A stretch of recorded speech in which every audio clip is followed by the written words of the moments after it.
예, 안녕하십니까. 삼성선물에서 환율 분석 맡고 있는 전승지입니다. 밤사이 나스닥 지수가 1.7% 오르고 미국 증시 같은 경우는 기술주 중심으로 좀 상승세를 나타냈는데요.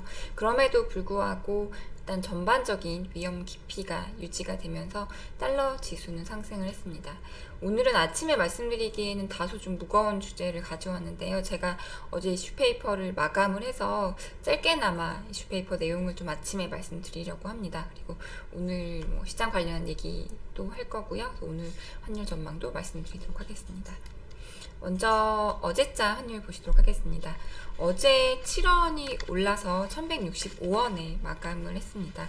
전반적인 달러 강세 분위기, 위안화 환율 상승, 또 어제 주가가 많이 빠졌죠. 우리 주가의 하락 흐름을 반영하면서 환율이 좀 7원 정도 올랐고요. 특히 외국인 흐름을 보시면 어제 코스피 시장에서는 외국인이 순매도로 전환이 됐습니다. 그래서 사실 외국인이 한 일주일 정도 순매수로 전환됐다가 그렇게 연속성은 계속 보이지 않는 흐름, 그러니까 아직까지 신흥국으로 적극적으로 자금이 유입되는 상황은 아니구나라고 좀 생각을 해볼 수도 있을 것 같습니다. 그래서 어제는 이제 7원 오르면서 65원에 마감을 했고요. 밤사이 금융시장 보시면 달러 지수는 0.5% 상승을 했습니다.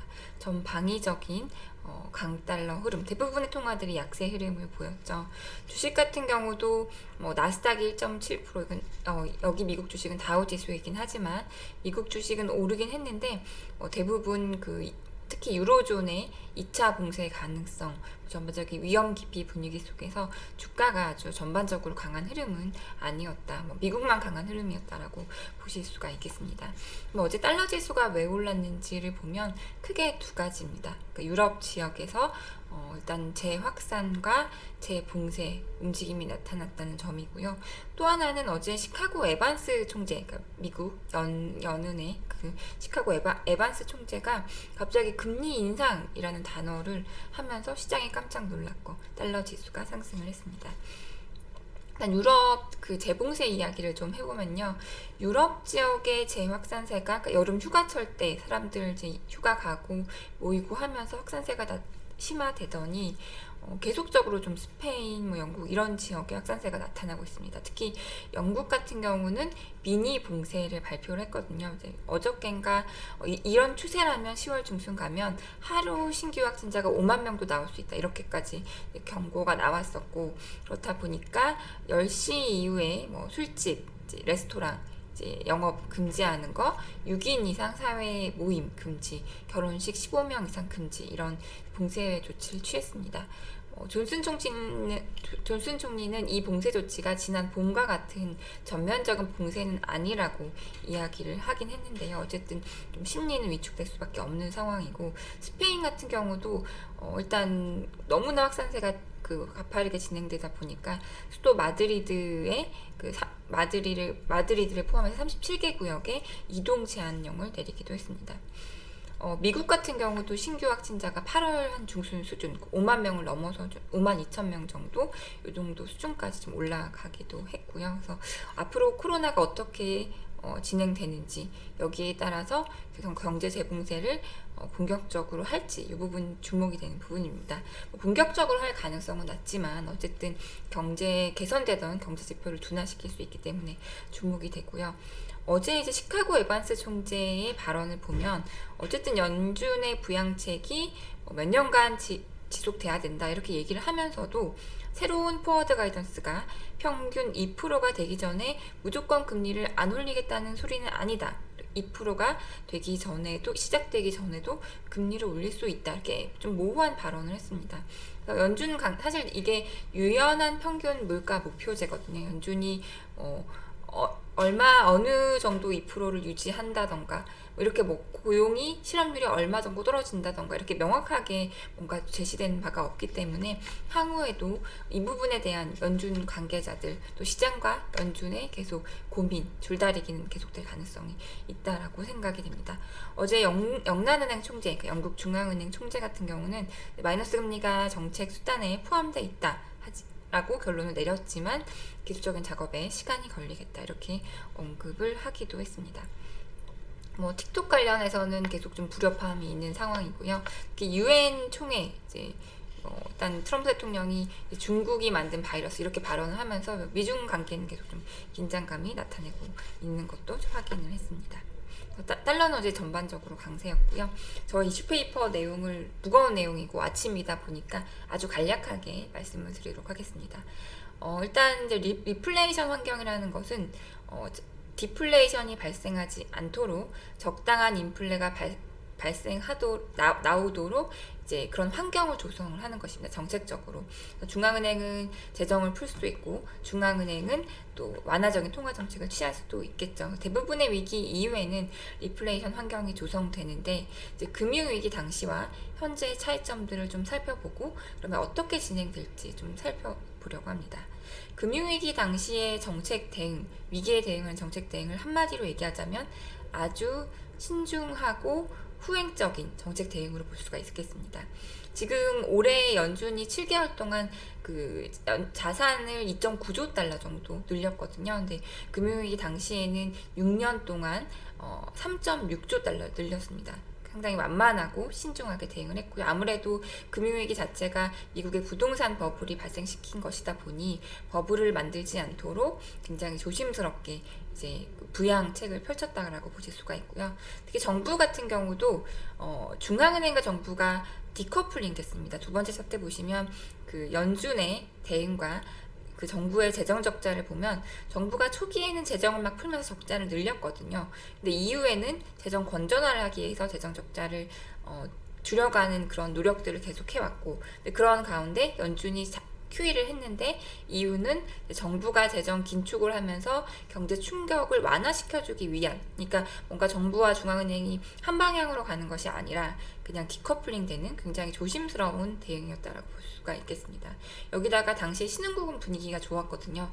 금융위기 이전에 워낙 중국, 브라질, 원자재 가격 상승하면서 신흥국이 분위기가 좋았고, 어쨌든 금융위기는 실물의 위기가 아니라 금융의 위기였기 때문에 신흥국은 아주 빠르게 회복을 했습니다. 특히나 중국의 금융위기 때 경기 부양을 정말 이제 역대급으로 해주면서 우리나라, 호주, 다른 신흥국들도 빨리 회복되는 흐름을 나타냈습니다.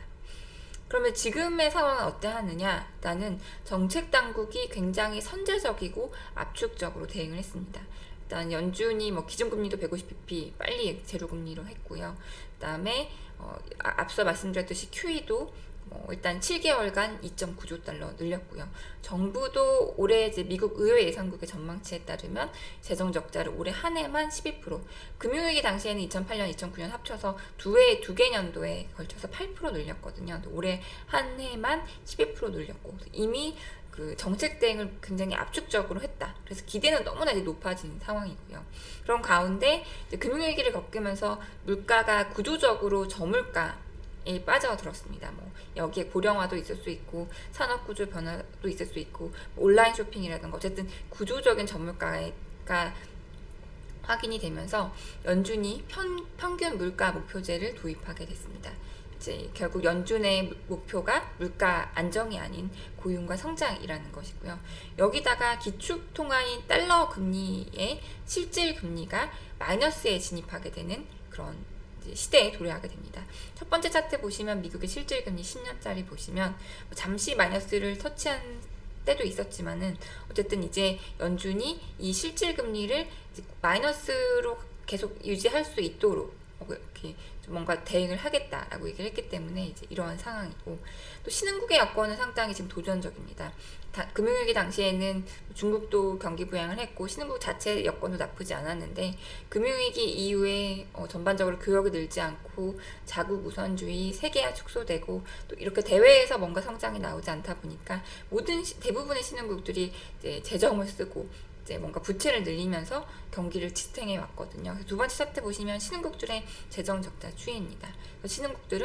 많은 신흥국들이 더 이상 재정을 쓸 여력이 별로 없는 상황이다라고 보시면 될 것 같습니다. 그러면 이제 어떻게 될 것이냐? 어쨌든 그 기축 통화인 달러와의 조달 금리가 마이너스다, 실질 금리가 마이너스다라는 것은 어쨌든 그 상대적으로도 일단 먼저 금융위기 이후의 외환시장에 잠깐 말씀드리도록 하겠습니다. 금융위기 이후에 외환시장이 어땠냐면, 어쨌든 달러는 완만하게 약달러 흐름을 나타냈습니다. 두 번째 차트 보시면, 금융위기의 그 패닉이 최고조였던 2009년 3월부터 이제 뭔가 정상 궤도로 진입하기 전인 17년 7월까지의 흐름을 보면, 달러 지수는 20% 하락하고 대부분의 통화들이 강세 흐름을 보였습니다. 그래서 유로 같은 경우는 워낙 재정 이슈가 있어서 부침이 있긴 했지만 대부분 완만한 약달러 흐름을 나타냈고요. 앞서 말씀드렸듯이 중국이 적극적으로 부양책을 펼치면서 보시면 호주 달러랑 원화가 50% 이상 절상된 것을 보실 수가 있습니다. 또 아까 신흥국도 여건도 안 나빴고 중국이 부양책을 하다 보니까 신흥통화들 강했고요. 유로존과 일본은 이제 안전통화로서 35% 정도 절상이 됐는데, 이제 이 부분들이 유로존과 일본의 이제 경기에 부정적으로 작용을 하기도 했습니다. 그럼 이제 이번 이제 코로나 이후 외환시장의 흐름은 어떻게 볼 수 있냐면, 어쨌든 기축통화인 달러와의 실질금리가 마이너스라는 환경은 약달러 우호적이긴 합니다. 여기 미국과 유로존의 실질금리 차이를 보시면 이미 이제 그 연준이 경기 좋은데도 금리를 내리기 시작하면서 금리 차이가 스프레드가 줄긴 했지만 어쨌든 의미 있게 줄면서 상대적으로도 달러가 매력적이지 않고, 또 조달 비용을 낮춘다는 측면에서 전반적으로 약달러 우호적인 환경이라고 보실 수가 있고요. 이미 너무나 그 정책 대응을 압축적으로 다 많이 보여줬기 때문에 기대는 한껏 올라와 있는 환경이고, 근데 이제 연준이 더 이상 할 수 있는 건 상당히 제한적이거든요. 상당히 앞으로는 이제 속도 조절과 변동성이 예상이 됩니다. 시장은 결국 이제 연준이 실질 금리를 어떻게 관리하는지 계속 테스트할 거고요. 결국 미국의 10년 국채 금리를 연준이 지금 한 0.6%대인데 이거를 경기가 내년에 좀 좋아지고 정상화되면서 좀 올라갔을 때 이 금리를 1% 수준에서 방어해 줄 건지 1.5% 수준에서 방어해 줄 건지가 시장의 관심사, 달러와의 추가 하락 속도 조절하는 정도가 될 것 같습니다. 그리고 이제 차별화가 심화가 될 것 같은데요. 신흥국의 각국의 여건이 안 좋고 재정 쓸 수 있는 여력도 다르기 때문에 굉장히 차별화되는 환경이 예상이 됩니다. 그래서 약달러 속도 주요 통화에 대해서는 속도 조절을 하면서 변동성을 키울 수 있는 환경이라고 보시면 될 것 같습니다. 너무 무거운 주제를 아침부터 말씀을 드렸는데요. 오늘 환율 말씀드리도록 하겠습니다.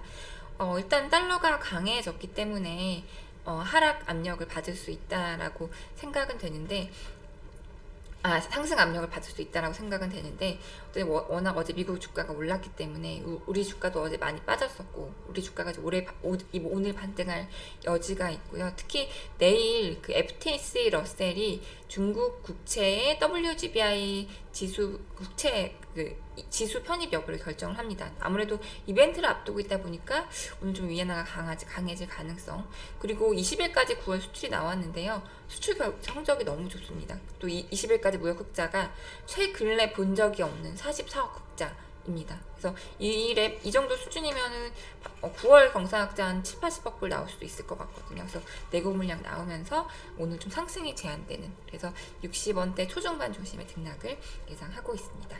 질문 있으시면 받도록 하겠습니다.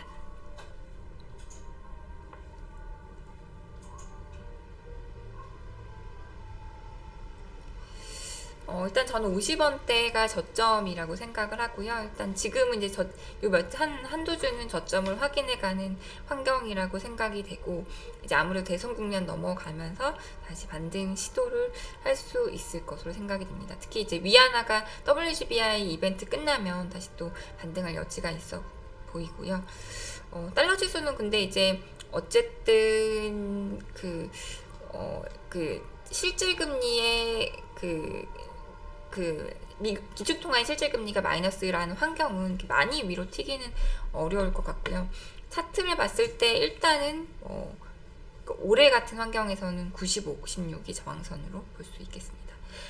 트럼프 대통령이 재선이 되는 환경은 일단은 단순하게 보면 주가 상승, 달러 약세, 환율 하락 우호적인 환경이긴 합니다. 그러니까 어쨌든 지금 연준이 계속 분배, 그 다음에 아주 취약한 계층까지도 그 온기가 전해질 수 있도록 돈을 푼다라고 얘기를 했거든요. 근데 바이든 후보가 복지하고 증세하면 어쨌든 빠르게 온기가 전해질 건데, 트럼프 대통령의 복지 축소, 감세는 어쨌든 시간이 오래 걸릴 거고, 연준이 더 돈을 오래 풀 수 있고, 그러면 주가 오르고, 그다음에 환율 하락으로 해석을 해볼 수도 있겠습니다. 맞습니다. 영국 락다운이 근데 과연 6개월 할 수 있을지 사실 저는 의문이 들고요. 일단은 다 지금 분위기는 재확산되더라도 전과 같은 봉쇄는 이제 가지 않지 않을까 생각을 하고 있습니다. 원화나 위안화는 그러니까 디커플링까지는 아니더라도 좀 보폭은 좀 다를 수가 있을 것 같습니다. 그러니까 며칠 전에도 말씀드렸는데 중국은 외국인 자금이 들어가는 환경이고 우리는 또 해외 투자가 나가는 지금 추세이기 때문에 수급이 다르다는 측면에서 좀 그 보폭이 조금 달라질 수 있는 그러니까 방향성은 다르지 않겠지만은 강도는 조금 달라질 수 있을 것 같고요. 사실 근데 이제 평균 물가 목표제이기 때문에 그러니까 사실 연준이 이미 많은 것들을 했거든요. 그래서 연준은 지금 정부를 기다리고 있습니다.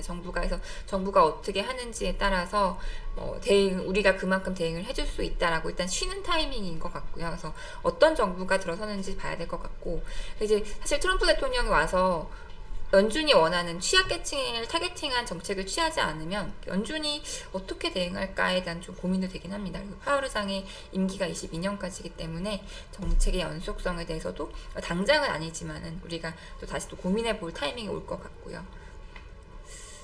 아직까지는 사실은 아닌 것 같습니다. 사실 지금 나오는 얘기가 이제 석유 에너지를 자급하게 되면 결제 통화가 석유를 결제해야 원유를 결제해야 돼서 다 달러를 가지고 있는 것인데 그러면 기축 통화로서의 역할이 많이 희미해질 수도 있고 뭐 여러 가지 이슈들이 있습니다. 근데 미국이 가지고 있는 또 가장 큰 힘은 금융인 것 같습니다. 그러니까 이미 올해 3월에 코로나 터지면서 이제 달러 자금에 대한 수요가 늘어났잖아요. 그러니까 글로벌리 금융 부분이 너무나 커지고 지금 각국이 하고 있는 그 QE 자체도 금융의 또 비중을 키우는 역할이거든요. 근데 그 가중에 가장 많이 쓰이는 게 달러기 때문에 일단은 좀 또 유로나 또 위안화가 아직은 너무나 좀 힘이 약해 보입니다. 그래서 일단은 조금 유로나 위안화의 비중이 커질 수 있지만 아직까지 그런 상황을 이제 기축통화가 완전히 바뀐다라고 말하기는 조금 조심스러울 것 같습니다.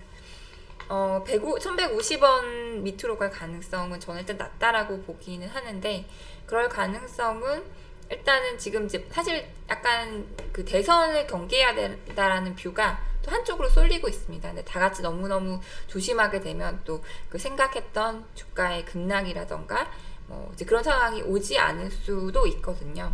그래서 이제 우려했었는데 생각보다 상황이 괜찮네 하면서 또 이제 트럼프 대통령 당선되고 하면서 이제 주가가 더 오르고 달러가 약해지는 그런 환경들 저는 이제 가능성은 좀 낮다라고 보고 있고요. 달러 인덱스는 보니까 한 90일 정도가 저점이고 달러 인덱스는 이제 유로 달러는 상단을 말씀하시는 걸까요? 유로 달러는 1.20 달러에 대한 저항을 일단은 확인을 한 것 같습니다. 그리고 지금 1.1 일단 유로 달러는 일단은 더 하락할 수는 있을 것 같기도 한데 또 워낙 그 달러가 또 약간 90일 정도가 지지선이라고 말씀을 드렸는데요. 그 상단을 말씀하시는 건지 어쨌든 1.2달러 정도가 일단 지지선으로 작용을 할 것 같고 밑으로는 1.15달러 정도 하단을 좀 보고 있습니다. 예. 오늘 발표는 여기까지고요. 오늘 날씨가 좋은데 즐거운 하루 보내시고 시장 대응도 잘 하시길 바라겠습니다. 예, 감사합니다.